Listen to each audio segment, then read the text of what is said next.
Hello, I'm so delighted this time in the Leadership Talk to have it in a slightly different format. Thank you for all your encouragement. I'm sure you're watching Dr. Sugandh and Indumati's videos, and they've been really at it reporting out so many things as leaders from the Equibeing front. As I report this, I stand at the beginning of a financial year, and we just closed our last year with a 150% growth in terms of the income or the revenue that we had, and about 100% growth in terms of the expense. And who better in this new financial year than to have my dear colleague Sharmi, as I call her, Sharmishta Menon.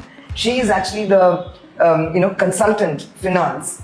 And when I was starting Equibeing 3.5 years ago, one function that really made me go sleepless was this whole idea of finance, governance and controls. And I would always wonder, how do NGOs really manage to have a solid function and solid expertise coming into this?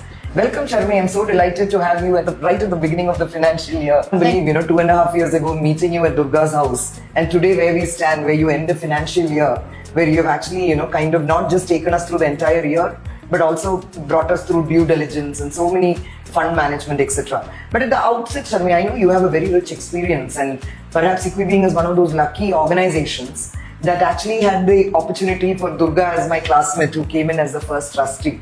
And through Durga, I met you, and you came in initially as a part-time consultant for 2 hours, and today 24 hours. Yes, I remember initially when Durga asked me to support you, I never thought that it's going to be a long journey with Equibeing, because Yes. I initially started off as a part-time consultant, just ready to spend a couple of hours Yes. trying to put things in place from a finance and accounts point of view. Yes.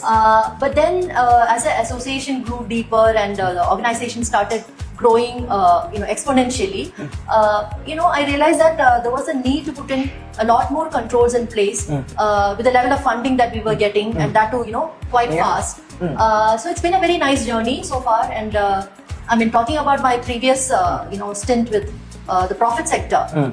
Yes, I have been basically in telecom for almost close to 2 decades, and also sometime I have worked in financial services sector as well.